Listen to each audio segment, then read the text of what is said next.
Denk je dat het te kort is? We zitten nu niet 45, denk ik.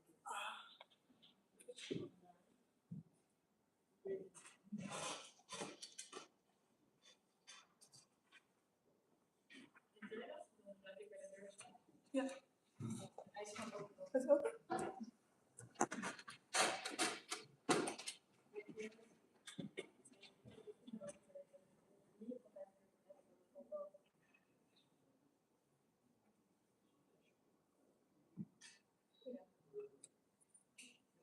Ja, die is inderdaad.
Okay, so welcome everyone to the Wednesday morning where we will have the session of the annual Artist in Residence program. So for those who don't know me, my name is Butoh. I teach the Japanese literature and film here at Leiden University. And Leiden University, together with the Japan Association for the Promotion of Arts, each year invites an artist in residence to work with our students. And part of the program is that there's also one public lecture, one public performance here that's graciously hosted by the Seiichi House. This year is a little bit special because we have not one, but we have two guests from Japan that I'll introduce in a minute. And they're here also in a dual capacity because they're also representatives of the association that forms the partnership with the Leiden University. Okay, so what may come as a party, as a surprise of you who signed up for today, is that you won't get one lecture, but you'll get a lecture and a performance. So that's a bonus. So we still stick to the 90 minutes, and they're roughly divided as follows. So first we will have a lecture, and then we will have a dance performance, and then there is time for Q&A. The lecture takes about 15 minutes and will be presented by Professor Seiichi, KONDO, who is not only a former diplomat, but also the former minister of Japan's Agency for Cultural Affairs, or the Japanese name is Bunka Cho. And that helps to explain the topic of its talk for today, namely cultural heritage in Japan. How is it perceived in contemporary Japanese society? It's a topic, I think, dear to everyone's heart, and it's an important question, of course, in all countries, right? So, how do you identify cultural heritage, and how do you treat it, how do you preserve it? And he's also the president of the Japan Association for the Promotion of Arts, so he's here again in dual capacity. We're very happy to have him here and to be able to welcome here at the Seiichi House. The second guest is Professor KAGAYA Sanae. KAGAYA is not only the secretary to the JAPA, but she's also a renowned Butoh dancer. She will explain a little bit about Butoh dance, but it's a form of modern dance that started as a form of avant-garde dance in the late 50s and 1960s. And she will not only explain, she will actually perform, which is why we have a bit of moment space here. I should also explain that some footage is being taken. The footage is focused on the lectures and performance, so that you're aware of this. So the lecture is about 15 minutes. The dance is about 20 minutes. And and that leaves about 20 minutes or so for the Q&A. So without further ado, if you no longer need me, you will let us welcome Professor KONDO.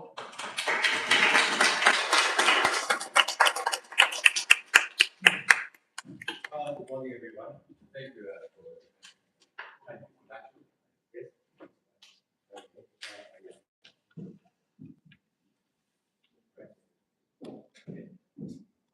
Okay, we're all set. Well, thank you for your kind introduction. I'm Seiichi, president of JAPA, and also I spent about 4 years. My last posting was master to Denmark. And also I was appointed commissioner of the agency for cultural affairs, which is sort of junior minister for culture for 3 years. Now today I'm going to talk about Japanese culture, but in accordance with the advice. I'm not just talking about the Japanese culture, its features, and abstract manner, but I will pick up one very important cultural heritage of Japan as an introduction to the essence of Japanese culture. So it will take about 50 minutes, followed by my colleague KAGAYA-san's performance. And then for the rest of the time, we will engage dialogue, discussions, or Q&A session. So let me start from the beginning. Well, JAPA, what is it? What is the abbreviation of Japan Association for the Promotion of Art? It was founded in 1981, and we started Japanese arts program with University of and also we started several years later, started the Japanese Art Center. And today, this is the 11th, I think, session of the center here in the house. The objective of this association is promotion of the exchange of artists, encouraging creative activities based on traditional Japanese culture, thereby contributing to the development of art and culture of both countries. And this exchange is focused on the presentation of Japanese history, philosophy, and practical art works. They appreciate the genuine essence of Japanese culture. The ultimate goal is to build a genuine art-to-art exchanges across different societies and peoples. And this is headed, our association is headed by Professor and Ambassador Butoh, who was head of ICJ, the Hague for quite some time. Now, today we are facing enormous problems. I know that the letters are rather small, so I don't have to read it. I just summarize what I'm saying in this slide. What is important is the global culture to be enhanced so that people exchange trust, empathy will grow to overcome the differences caused by politics and economy, trade. And in this respect, UNESCO, which was established in 1945, 6 months after the establishment of the United Nations, has a good constitution which deserves introduction here. The famous beginning of this convention is that since wars begin in the mind of man, it is in the mind of man that the defenses of peace must be constructed. And what I like better is the following paragraph, that peace based exclusively upon the political and economic arrangements of governments will not be a peace which will secure the unanimous, lasting, and sincere support of the people of the world. And that peace must therefore be founded, if it is not prevailed, on intellectual and moral solidarity of mankind. The last part means cultural education. So this makes sense, particularly if this was done in 1945. And even those days where there was a euphoria for the establishment of the institute, there were no rules, wrestlers will be punished when you get army. But that is not the case. And even today, 80 years later. So this declaration by UNESCO founding fathers is still more relevant now than 80 years ago. Therefore, culture and better understanding through culture, not politics and portray, is getting more and more important. And in order to understand culture, in order to promote cultural exchanges, the role of cultural heritage is very important.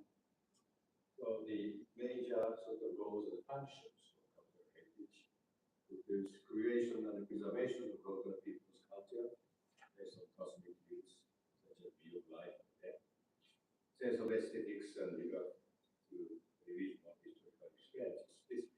The cultural heritage helps culture to emerge and to develop itself. Secondly, to this process, the cultural emergence will help you establish a discipline or code of conduct or relationship with your neighbors in the community. In this way, you can establish a sort of a courtesy, hospitality, conflict management system. That is very important for managing the community. And this is the role of culture and represented by cultural heritage. And also, the affirmation of solidarity at the time of crisis, when you have an enemy trying to invade your country, this sort of identity and solidarity amongst the people in this community will be very important. And the cultural heritage can work as a symbol of this solidarity. Then another important thing is the transmission of these memories, values, and identity to the future generations. Otherwise, because of the busy days, one after another, just working on smartphones and activities, people tend to forget about what they are, who they are, what the activity is. So this transcendence of legacy is important, and it is the role of cultural heritage. And finally, cultural heritage works as an open window to show outside as the essence of the culture. So today, I'm going to talk about one Japanese heritage, which will help you understand Japanese culture, which is Mount Fuji. This is a most sort of representative cultural heritage in Japan. So I invite you to take a short journey to this culture through this heritage called Mount Fuji. Why Mount Fuji? Because of course it is famous in the world. Also, I was personally actually involved in the process of the selection of Mount Fuji on the list of heritage of UNESCO. But more importantly, this is a sort of unique case in the description of Mount Fuji, in which the borderline between tangible and intangible cultural heritage. There are two kinds of heritage in the framework of UNESCO. And of course, there is a clear border between tangible and intangible. And also, in UNESCO, they have a cultural heritage and natural. Natural heritage means mountains, lakes, and so on. So those are clear sort of division of the two different heritages. But there is a sort of like zone in between grade zone, which can be can belong to either of the two different categories. And this overlapping zone is something we call Hawaii, which is one of the characteristics of Japanese culture. I come back to this one later. Mount Fuji is a mountain. It's not cultural heritage. Nobody, no human beings have made Mount Fuji. It was there when we were home. But still it was described as cultural heritage. Because it has a strong sort of works as sources of inspiration, artistic inspiration to people living in that region. And also, so it is also mountain, but it is also a sort of object, cultural object in a sense, which gives enormous inspiration to the Japanese artists. And also tangible and intangible. By tangible heritage, we mean something you can touch, you can see, like a big monument, church buildings, and so on.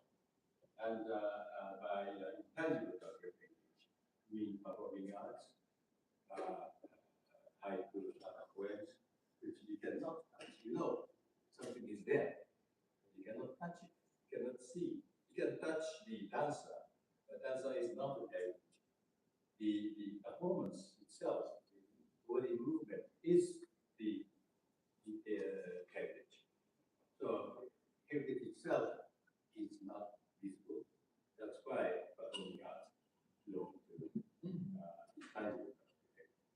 So the Mount Fuji, as I explained later, has sort of both elements, tangible and intangible, like. So by thinking of Mount Fuji as a representative heritage of culture is, in a sense, very meaningful, and that's why I think today. Now, the UNESCO had established a convention in 1932 for the World Heritage Convention. This deals with cultural heritage and natural heritage. And also, 30 years later, they adopted a convention on the protection of the underwater cultural heritage. This is the special sort of category of tangible cultural heritage underwater. And thirdly, of course, the tangible heritage, so those three categories they are explained earlier. So UNESCO has basically three categories of heritage in a framework. Now, Mount Fuji. Have you tried Mount Fuji? Have you seen Mount Fuji with your eyes, right? Yes. Maybe from the airplane. Okay. Now, Mount Fuji was described on the World Heritage List in 2013. And as I said earlier, this was described on the list as a cultural, not natural heritage. That's what we think is very important. Now, from now on, I propose that I give you maybe 15 slides of Mount Fuji, and let you think why those pictures are representatives of this culture. I let you think and ask you to give your views, your comment. Then I explain my views, why I chose those pictures, slides, as representatives of culture. and we can engage in discussion if I have time.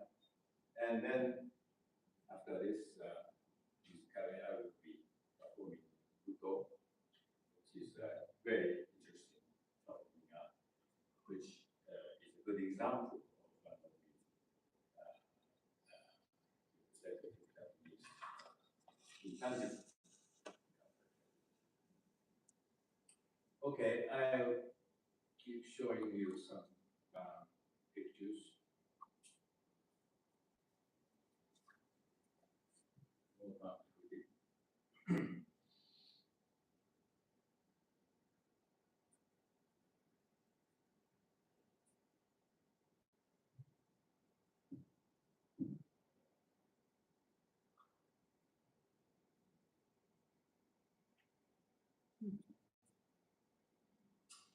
So, well, I too quickly. If you wish, I can go that do it with us again, or maybe go back.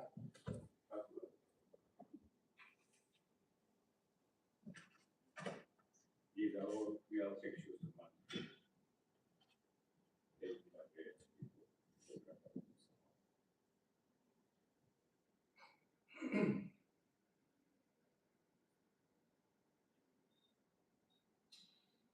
So, what is your impression of one? What do you think is the typical Japanese culture that is represented by anyone observe you? Any reaction?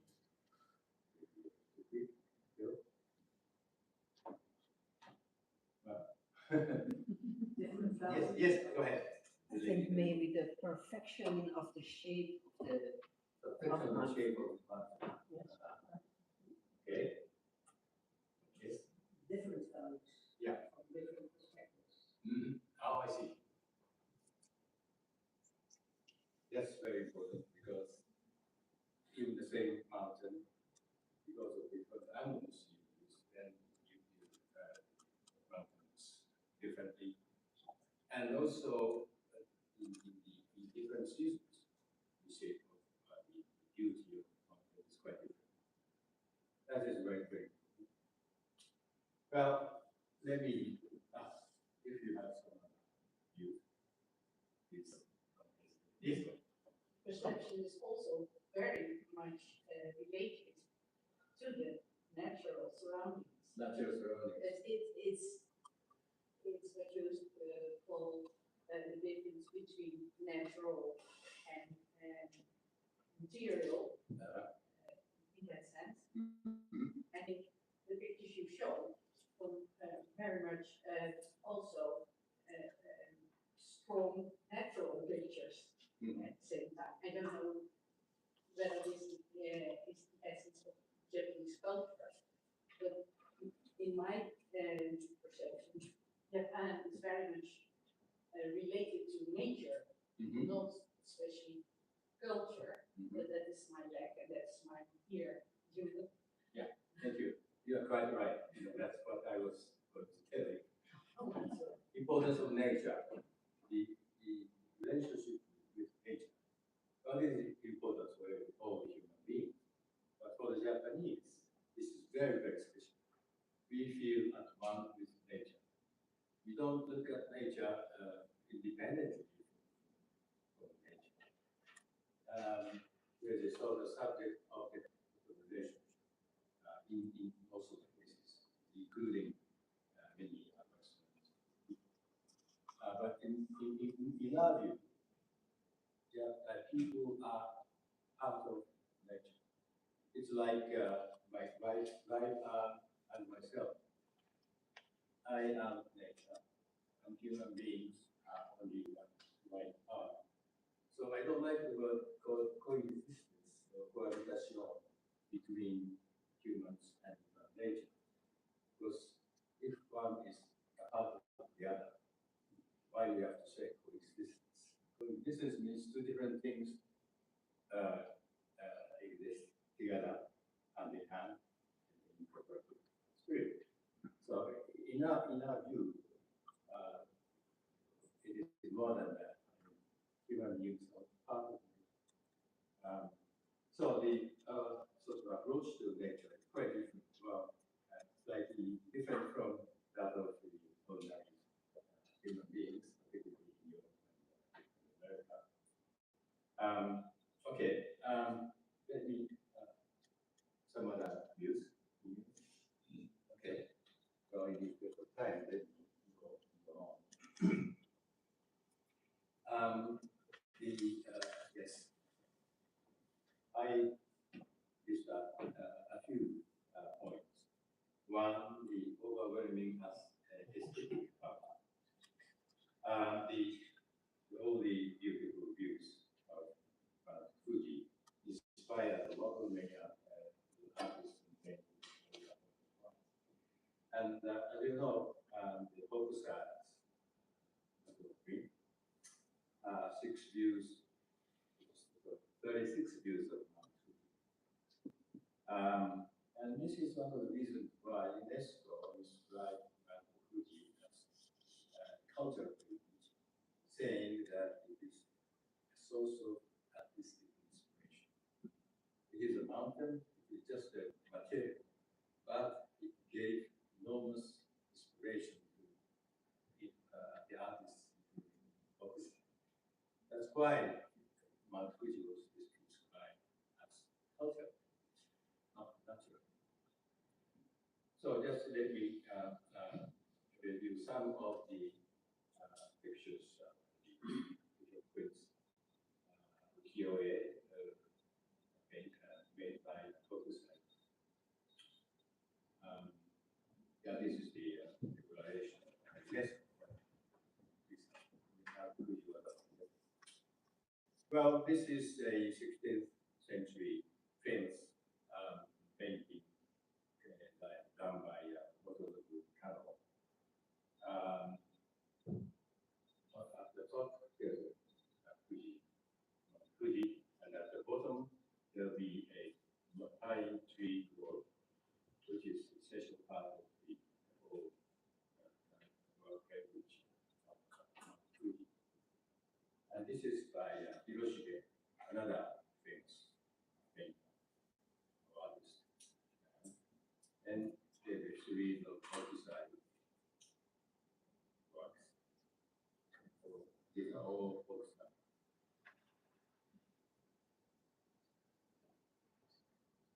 Then this, travel to Europe. You know it. Little country. Right.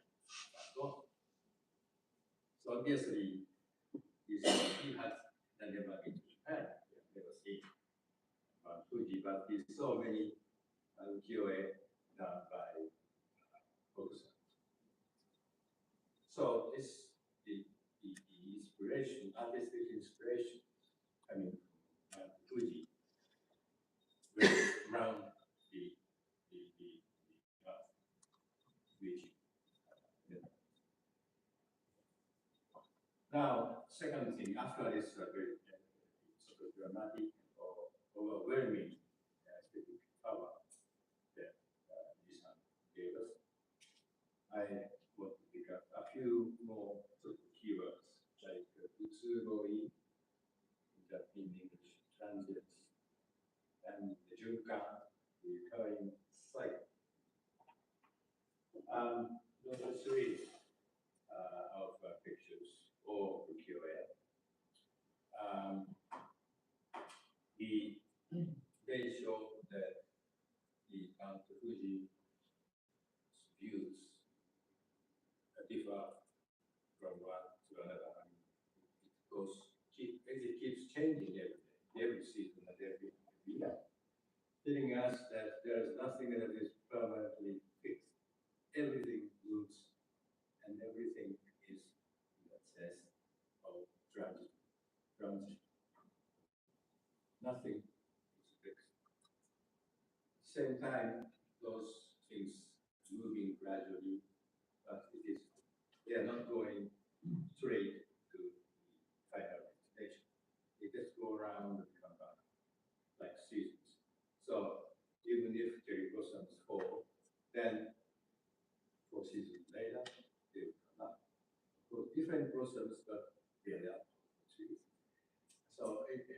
in this respect, the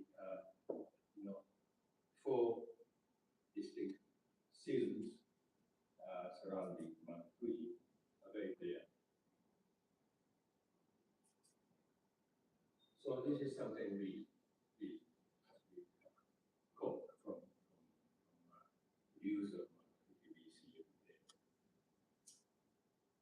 and this transiency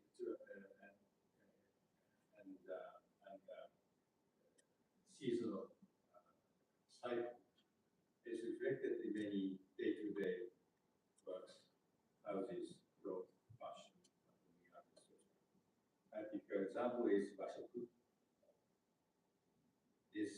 All these plates, all the balls show the particular symbol of the season. So in 2 weeks' time, 3 weeks' time, there will be different materials, ingredients used. Also, kimono. The ladies change kimonos every several weeks. It costs a lot. Kimono is something that represents the season you are in. Now, those are the transients and cycling season of nature we have detected last centuries. Also, you may have ma or yohaku entities.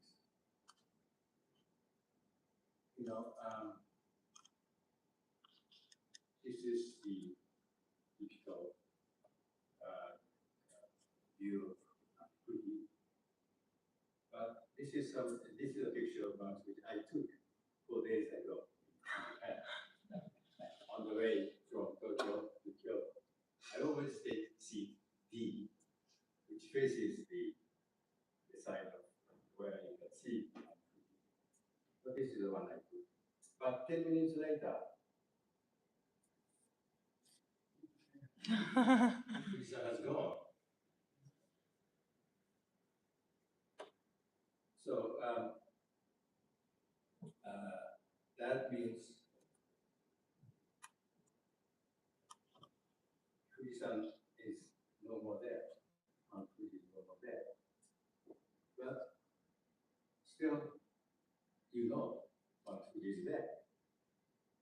So it is sort of empty. It cannot see, but that Mount Fuji is still there. So that means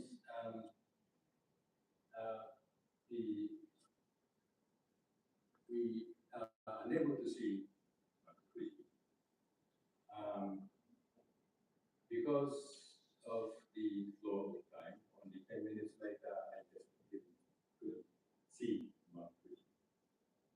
Or maybe it was because of the different angles from which I saw.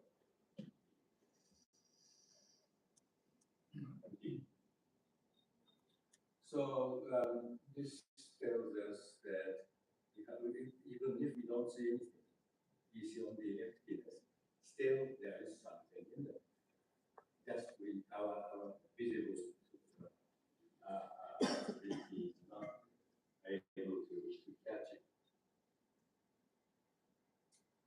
So we tend to think that if you can't see anything, then nothing exists, which is wrong. My Fuji of the pictures I made told me that there is always something you can go. You can see anything. So you need to understand this, and we have 5 senses, and we think that all the information we gain from using those 5 senses will be everything. We think we know everything, but what we have acquired only a part of what is there. Also,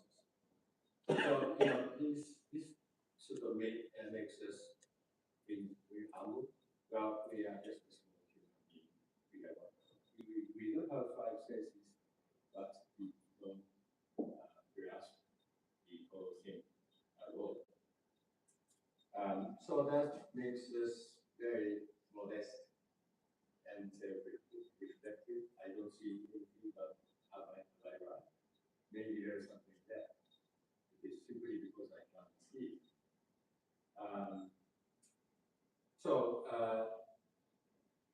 The Japanese taught by Fuji or other entities of nature to be modest.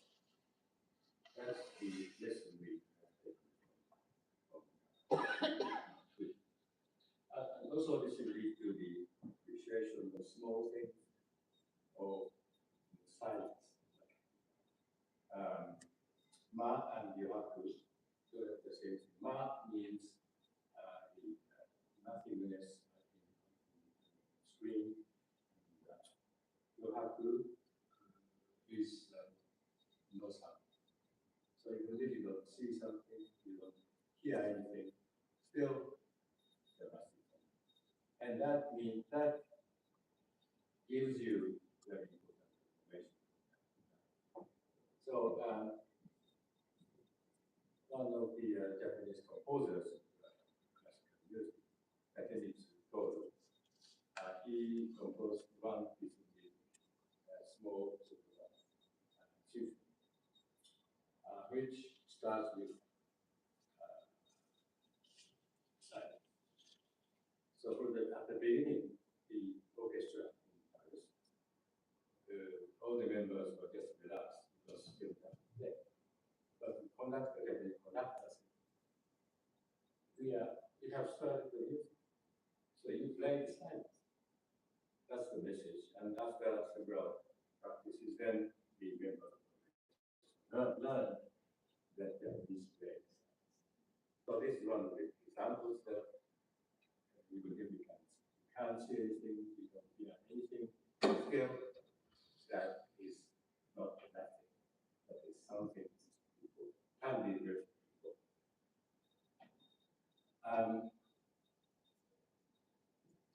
Those the impressions or recognitions are expressed in many artworks and Zen is the result, mindfulness, use it about everything. Is that empty? Really empty? No. I think English word mind full is something. Filled up with something, right? You can see, you can touch it, you can hear it, but emptiness involves many things. And also the little prince, the wise fox appears in this story. And he says to the prince, on the Fabian,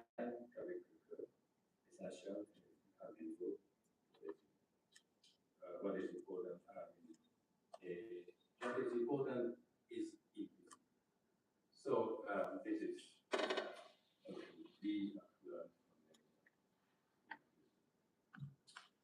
this is another example of emptiness. This Tomaku Asegawa did not forget to fill in the middle. He intentionally left this space because there's a lot of messages. So most what is important is not the tree from both sides, but the space. Because it tells you something. And coming back to Hokusai, this is one of Hokusai's work, one of the 26 scenes of Fuji. He wanted to describe wind. You cannot see wind, but you can express, you can tell that wind is there by making trees bending to one direction, all the huts and the papers flying about the air. So in this way, Hokusai wanted to tell you that there is something invisible and that is important. This is also a work by Okura. So the one on the, of course, on the right-hand side is clear that the theme is wind. And the one on the left, this is a bit not difficult, not easy to understand, but this is a book open at the window. So the window, through the window, wind comes in and the pages. And one moment she described. So some pages are being turned to the other side. So the author doesn't know which page is there. It is the work of wind, which you cannot see. Also, there are many haikus which describe emptiness or silence. And this one, maybe not the most of it, haiku by Matsubasho is really clear on from the sea. Only, there's a discussion if there's only one frog or more than one. It's up to the people and people's culture. Maybe wants this to be just one frog or should be three. But anyway, the sound of the jumping of frog itself is not the main theme. The silence before and after this sound is the main message. And also by Butoh, on the mountain path, nothing charms me more than that. Yamajiki nani ya you are walking on the mountain path, right? And by chance you just realize small valley is. So he's not talking about gorgeous, cherry blossoms. It's just one small, yeah, silence. It's plural form, but anyway, one or two or three. All small, but got the attention of compassion. So we are so sensitive to small things what cannot be seen, heard. And another one which I like very much is another haiku by Butoh. It says, "Very interesting to see nothing but." Well, this is my translation, and the translation below is the official translation. This means this. Excited. So I was hoping to see beautiful shape, but coming to some other angle, I didn't see it at all. But I knew Mount Fuji is there. Mount Fuji is in my mind. I know how beautiful it is. So even if you don't see it, you can enjoy it. And this is what Butoh said. Finally, Hawaii is a very important concept, which is rather difficult to explain. And, this is a subtle in-between space. This sounds like philosophical. There are two things, A and B. And from logical point of view, I think these are either A or B, nothing in between. Justice or criminal act. But everything is either one or two.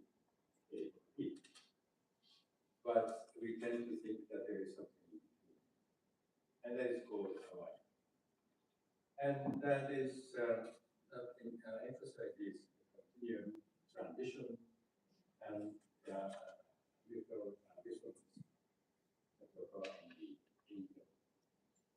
And this concept is very important because this can be applied to multiple, as I said earlier, tangible heritage and intangible heritage. They are not exclusive from one another. There can be some duplications where both are correct. It is like this.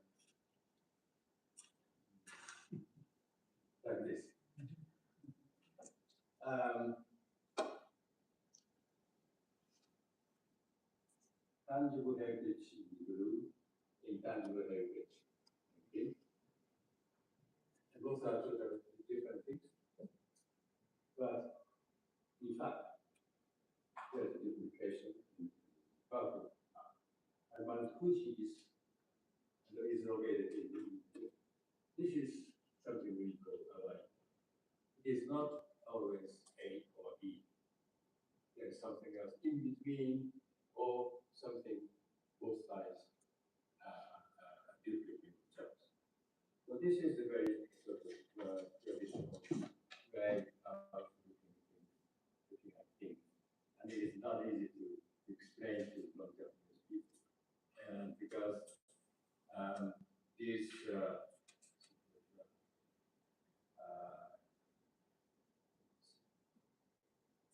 these are also duplications in sex, night and day. Both are there. Against which the study has Nixon speeded away self-tissue communication. There's a guy called Kawadashi. He's a very good guy, very nice to Chile. But once he sees money, he devours. So, good people, good guy and bad guy coexist.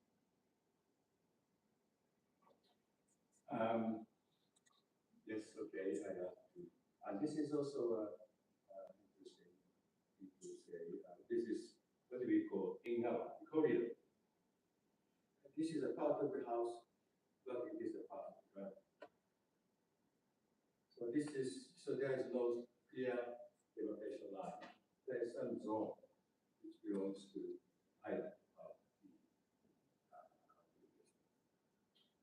So this is one of the characteristics of the mind we have in culture. So the key concepts coming from Fujian, which at least I drew from the organization of nature and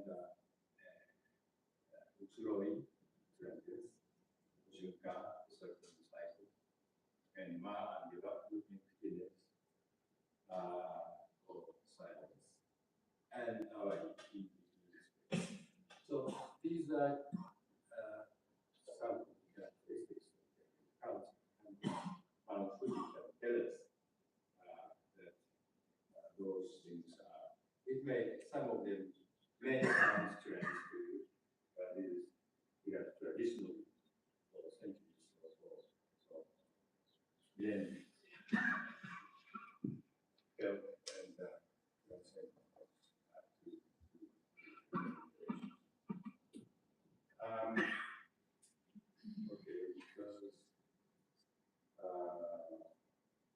finally, before we ask Kagaya-san to visit us, I tell you one thing. Because we admire nature, we do our best not to resist. That's why Japanese dancers never jump. Because jumping toward the sky means you resist the gravity which nature gives. Whereas in the Western side, I like very much. But they know that how to jump beautifully is the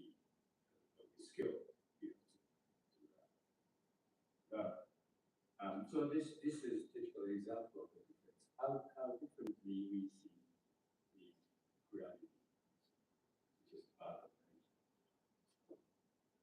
And no, well, I have to skip this because so thank you very much indeed. And I let and then after a moment, I can back and continue the discussion. So thank you very much.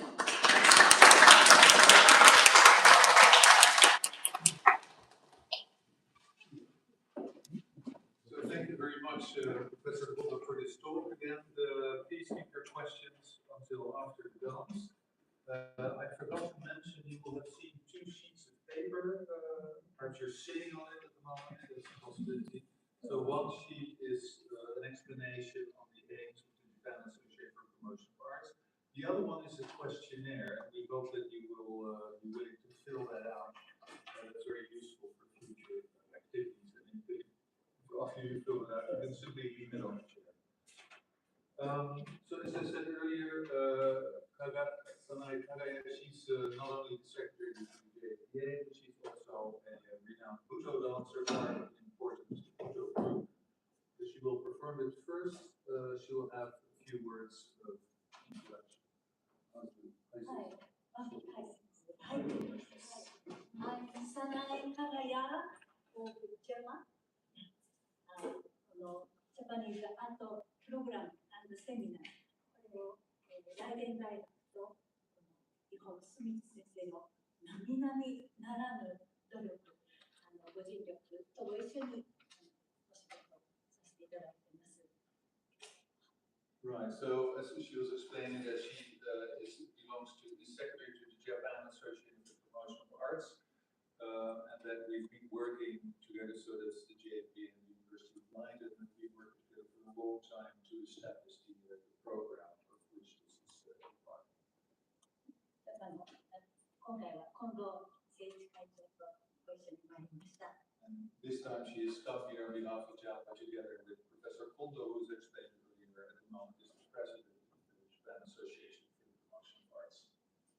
この会長を新たにお迎えして、そしてこのジャパニーズアートプログラムというものは日本の文化の本質というものを実践、理論のみならず実践も含めて哲学、そして歴史、哲学、そして実践の三位一体でお伝えしていくという非常に重要なプログラムをご一緒にやっております。So the program, especially the aims of the JAPA, is, as we've already mentioned a few times, is to basically let the world know about the qualities and essential qualities of Japanese traditional culture, but not only to theorize them, but also to make sure that in the case of the students at least, they also have a hands-on experience in actual execution.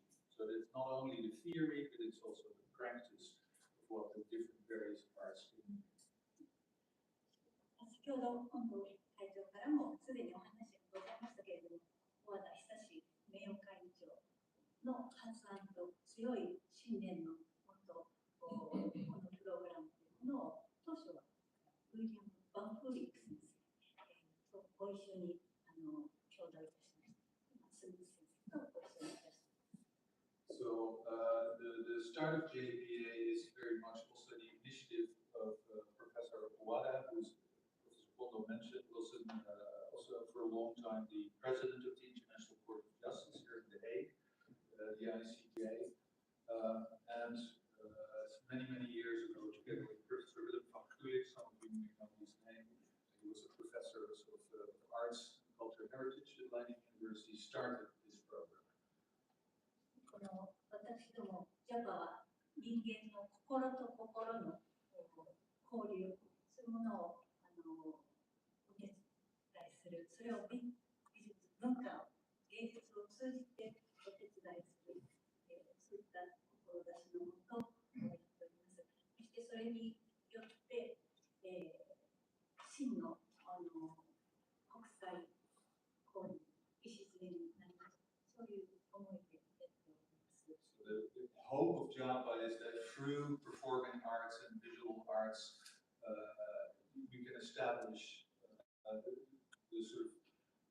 communication from people directly from heart to heart, and not only within Japan, but also between Japan and the rest of the world, hence the international aspect of the program. その志のもと、皆様に、ここでは舞踏家として舞踏をご奉仕します。So Professor Kagaya hopes that through her performance today here, she can establish the same communication from heart to your hearts. 私、友恵しづねと白桃房という舞踏乾杯で活動しております。So Ms. Kagaya is part of a Butoh dance group, a Butoh group, the TOMOE seasonal and the October, about which you will explain a few words. はい。舞踏の創始者、舞踏というのは日本発祥の現代舞台アートです。So Butoh is originally a modern form of dance in Japan. So it's a part. It is in a traditional dance, but it is a modern form. 舞踏の創始者、土方辰巳亡き後、その舞踏団およびその土方の舞踏を唯一継承いたしまして、その友恵しづねを新たな芸術監督として迎えて、その舞踏の技術を検証し直し、さらに発展させて活動しているカンパニーになります。So you may have heard of the name of Hijikata Tatsumi. He's known generally acknowledged as the founder of an important founder of Butoh dance, an avant-garde form of dance. That's late 1950s, early 1960s. And Tomoe Shizune and the group sort of work in that tradition, but at the same time try to further develop this form of Butoh dance that was originally founded by Hijikata. 実際の舞台の中で実践を通してやってまいりました。And so this is also a form of, let's say, dance development of the dance that is developed through practice. 今日は、文化遺産のお話だったんですけれども、踊りは無形文化遺産ということでございます。この舞踏をご登録いただきますには、生きている間では到底間に合わないほどの偉業と存じますけれども、その志を持って人様のお力となれる、そういう無形の舞踊の姿を表していると思っております。So today's theme is cultural heritage, and although dance in general counts as one of these intangible forms of cultural heritage, as Professor KONDO has explained, specifically Butoh has not yet been acknowledged as part of Japan's intangible cultural heritage, but the hope is very much that at some point in the future this may be realized. 本日は蓮に遥かと書きまして霊陽という作品から一部を抜粋して霊陽章をお届けいたします。So the dance that Ms. Kagaya will perform today is known in Japanese as a Renjōshō or Lotus in the Distance. 作振り付け演出は友恵しづねになります。 So this whole composition of the dance is so that includes it was originally designed including the music and then the performance choreography by the same group that she hosts. 蓮というのは仏の教えを象徴する花でもありますけれども、本作は大いなる自然への畏敬に満ちた作品でございます。 So while you may know the lotus flower as a flower that is a symbol within Buddhism, in the context of this dance, it's more about the awesomeness of nature. 鬼の子が自然のこの地上をさまよう鬼の子とダイナミックな自然を象徴する大神、自然を司る神々との物語。 So it's the story of, I'm never sure how to translate over, but let's think of this as also an awesome force. But how how it sort of manifests itself in four different forms of nature. その旅路は神々や眷属、神々の住所ですね。そして風に、風や雨にさらされながらも凶暴に佇む地蔵、月などに見守られています。So, in this development, if you like, over towards manifestation in nature, you could say it's also a form of manifesting the Buddha nature. It's its own Buddha nature. And this journey, you could see, this is something that becomes visible in rain and in wind, and as well as in. 本日は一人で踊りますけれども、皆さんに見守られて踊りたいと思います。So while she will be performing on her own, she hopes that you together we can create this, let's say, a collective sense of the power as we expressed it. 今日は滝と嵐のシーンからお届けいたします。So it will start, the dance starts from the notions of a waterfall and a storm. それではご覧ください。So please enjoy. どうぞよろしくお願いします。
Right, well, that was a very impressive performance. Thank you very much. Can I ask also Professor KONDO to come to the front, because this we have some time left until another 10 minutes or so until the end of the program. Or any questions that you might have for either the lecture or the performance. Is there anyone whom I could start at the moment? Yeah, sure, yes. The music instruments that are used for the Butoh are they traditional Japanese instruments or a combination, and do they use different keys, musical keys than the traditional, or how is it related?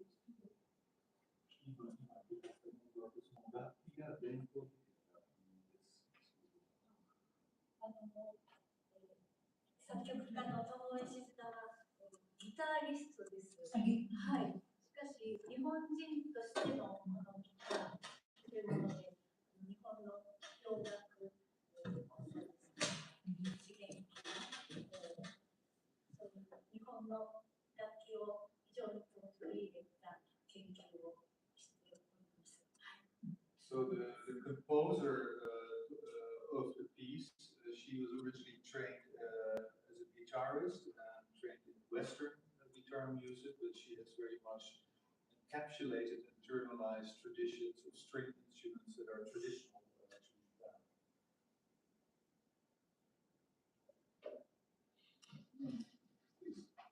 What's the meaning of the use of the breath and the expressions of the face? Because we are very much attracted to the movements which are made, but in my Western perspective, it's very interesting to be able to have a close look at the facial expression, what it means, and how also you use your breath to create some extra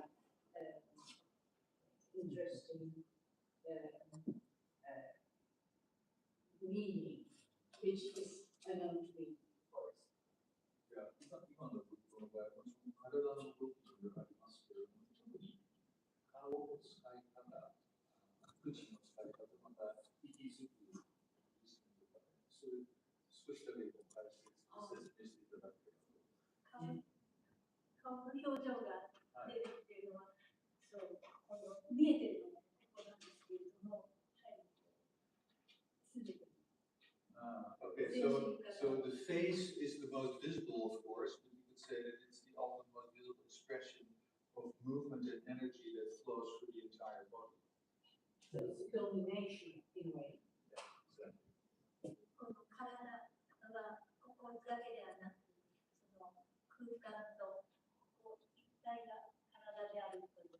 So it's not just let's say the physical, visible body of the performer, but it's actually the entire space were encapsulated in the body, and that energy also flows through the body. So you see it in the face, but the face is an expression of the entire space. Good questions. Oh, yeah, please. Question about your presentation. Thank you very much. It's very interesting. I have a question about the combination with tangible and intangible areas. And then, for instance, on many houses in Japan, a lot of old houses, and I have the idea that the appreciation for them is not that much after people pass away. And I think when people live, it's tangible, it's physical, the house, but inside the house, the house itself, has this intangible values. If people die, that means also that the intangible value of a house is gone? Or is it correct, my impression, that Japanese people don't care that much about their old family houses?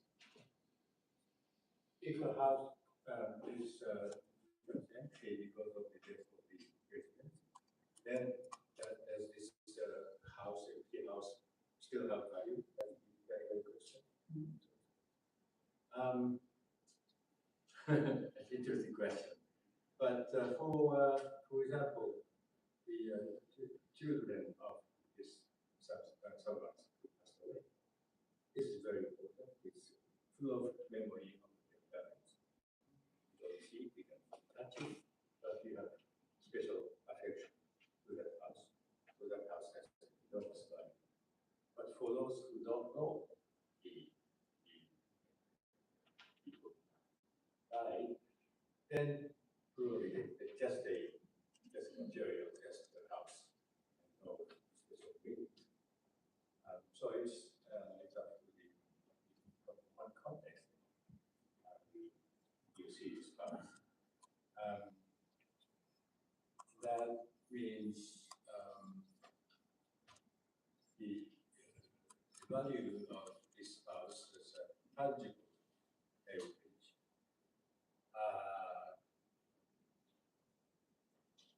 It comes from the architecture, the design, and materials to build this well, and what the special design that represents the age and the time of the construction. This is the value of intangible. Well, normally intangible cultural heritage presents the actions or messages carried from someone. So, as I said earlier, this is the memory of it.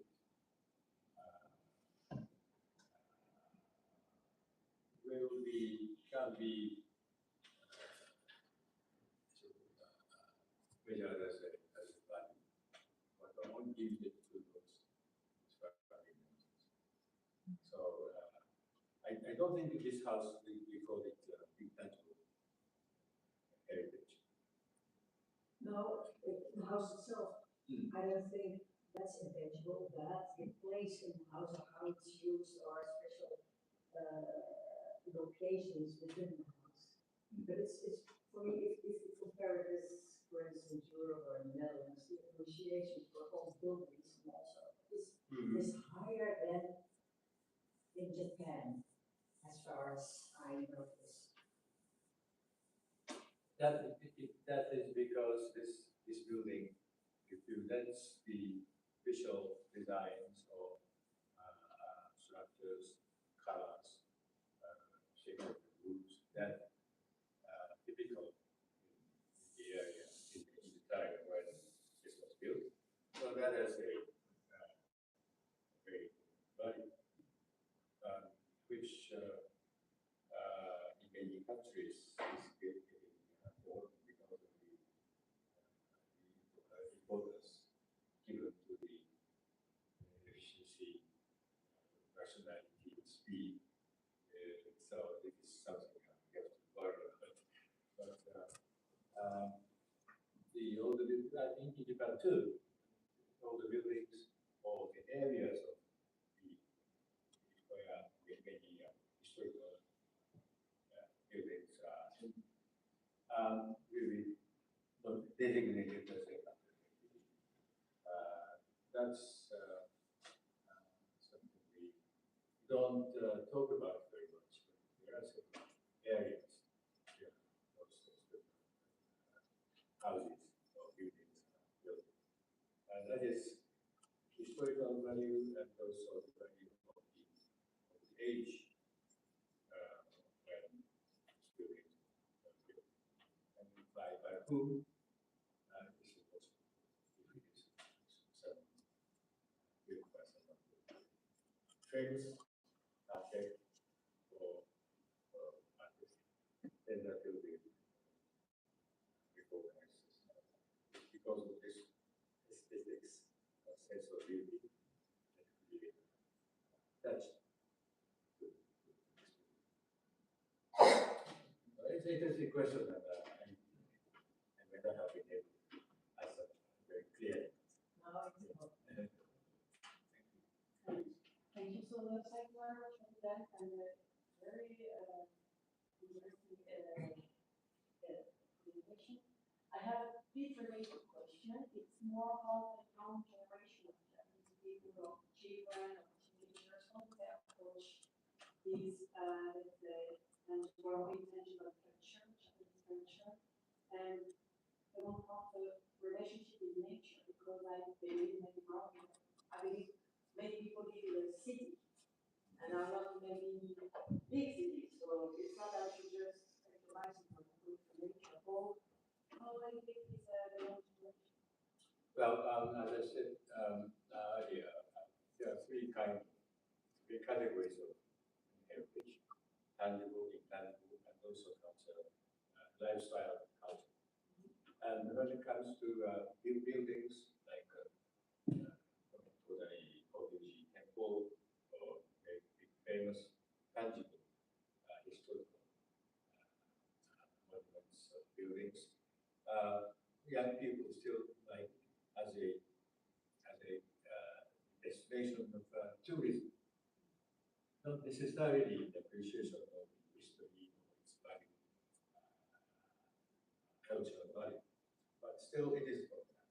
But when it comes to performing art or intangible heritage, the interest has been declining because it takes some time to go to the theater, it takes some time, you need some cost to go to our place to see Butoh. It is easier to see similar things in your smartphone. So this efficiency, the importance of efficiency, speed, personality, this contemporary trend of this kind of judgment is sort of discouraging to take time to appreciate that. But when it comes to the lifestyle, then still many young people go to the temple shrines on the New Year's Day, New Year's Eve, the 31st of December. There's a big crowd queuing for getting a temple, and also New Year's Days, special food. Of course, these days you can get some special food. Food used to be made by mother, but it's now available in the convenience store. But still, people are happy to enjoy annual events like the 3rd of March. It is a day for girls. 5th of May, special day for children, boys. And the 7th of July, it is a special festival for it comes from a long story from China. So from time to time, people could enjoy this, but I don't know how much they really appreciate the value of those activities. And according to one of the recently opinion polls, the young generation below 30 is losing interest in the cultural heritage in their region. But this is something we have to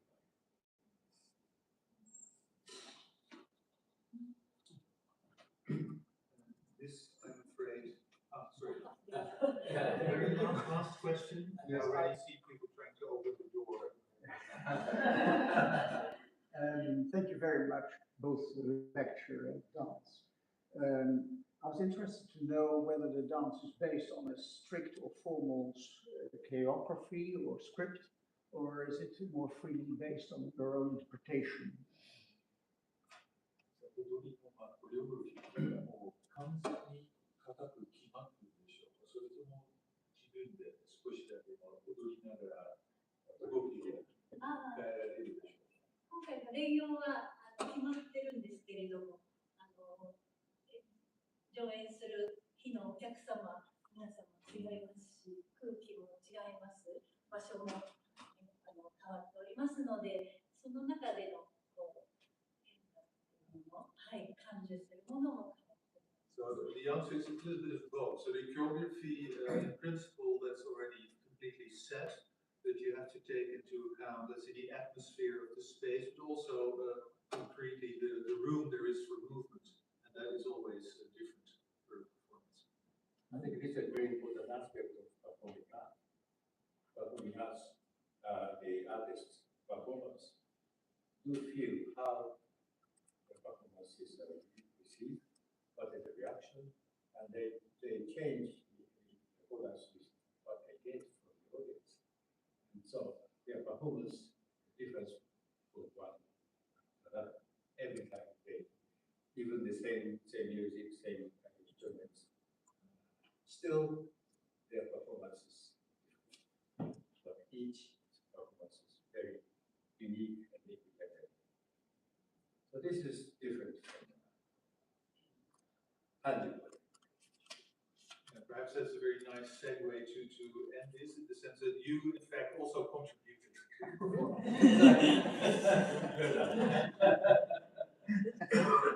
Let me add, not only by thanking you for making this possible in a nice way, but thanking Professor KONDO, Professor Kaya. Let's have a round of applause.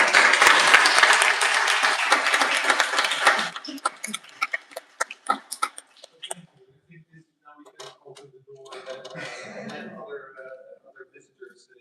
So thank you once again for being here. Please fill out the questionnaire and you can leave it on the chair and we will pick it up. Good idea.